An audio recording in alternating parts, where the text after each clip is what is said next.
and that's where Polar Mobile came to be. So the quick summary of what Polar Mobile is, a lot of you have probably heard of us. We essentially enable businesses to build a mobile presence through a software platform that we have. So we're a software company. We started in Waterloo 3 years ago. We're located in Toronto, right downtown on Front Street, an office in New York, and we've been working primarily with major media companies around the world to build mobile applications off of our platform across your iPhone, your BlackBerry, your Android, your iPad, and the list of devices continues to grow. So in a nutshell, that's who we are. Here's a look at some of the companies that we work with. You've got some pretty big weights out of the US, like a Time, a Business Week, a CBS. Our international guys aren't up here. We've got guys like the Shanghai Daily, out of China, obviously. We've got Yonhap out of South Korea. You've got a lot of the Canadian brands. Toronto Maple Leafs. Any Leafs fans here? Woo! Just me. Just you. You're the only one that admitted. There's quite a few people that are using the Leafs products, so there are Leafs fans somewhere. Not here tonight. The University of Waterloo is one of our customers. So we have over 65 products that we've launched to date. So how many people here have used any of these applications on one of their phones? A good number of you. It's good to see. Every time you use one of them, you're making me money. So we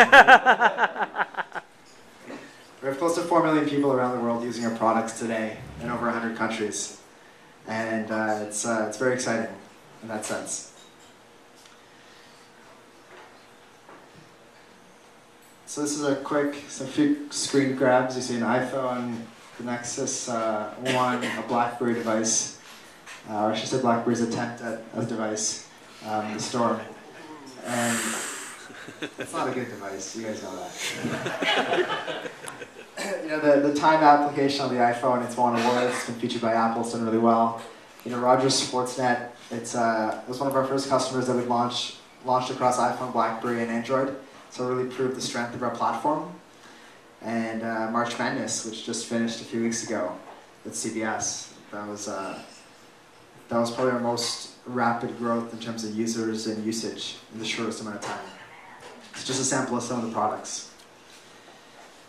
So now we get onto the roller coaster of Polar Mobile in the last just over 3 years now. So we started the company in Waterloo. Myself, 5 other guys. Classmates, former co-op guys, some of the guys who started Impact with me 5 years before that. And being surrounded by, being in Waterloo, being very close to BlackBerry, obviously you get influenced by BlackBerry. Myself personally, I did an exchange in Hong Kong, I had worked in the UK, and this was a few years before '07. And living in those cultures, I realized that my own lifestyle and behaviors were changing because of the way I was using my phone. And that was pretty powerful, and that's when I kind of realized that in North America we were way behind. You gotta remember, this is 3 years ago, this is pre-iPhone, this is pre-App Store, this is pre-apps, period. So I was thinking at the time, 3 years ago doesn't seem like a long time, but it does when you've gone through this roller coaster. Mobile's going to be big, and there's got to be a better way to engage people with content on their phones. So the way we set out to solve this problem was through software and building a platform to do that. So we launched our first application. It's for local magazines, Canadian Business and Maclean's magazines. We launched these applications on the BlackBerry 6 months before Apple's App Store existed. We started building our platform 6 months before that. So our thinking was very early at the time. And I'm not going to say that we saw it was a market that was going to be this big and come this fast, but we definitely saw a better way to consume content on the phone. And that's where we started. So being in Waterloo was great, a lot of great exposure.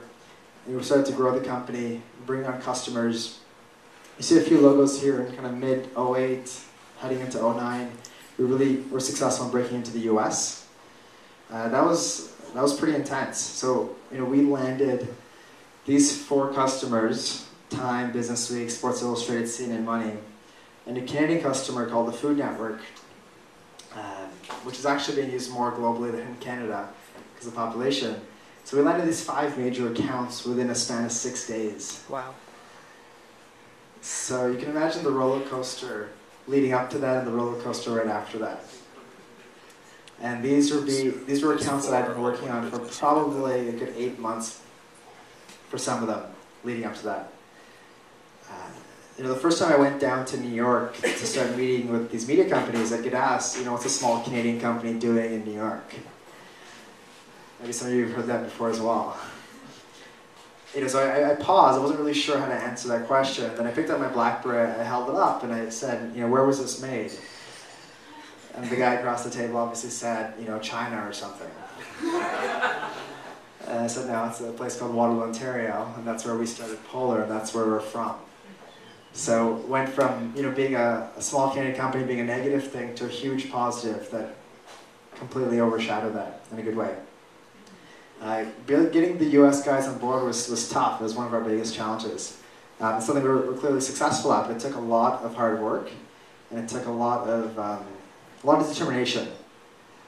I'd asked the head of Time magazine after he said yes and kind of closed the deal with us, why did you choose to do business with us? And he had said to me, look, you guys were persistent, you weren't annoying, you were professional, and you've got products in market that look good.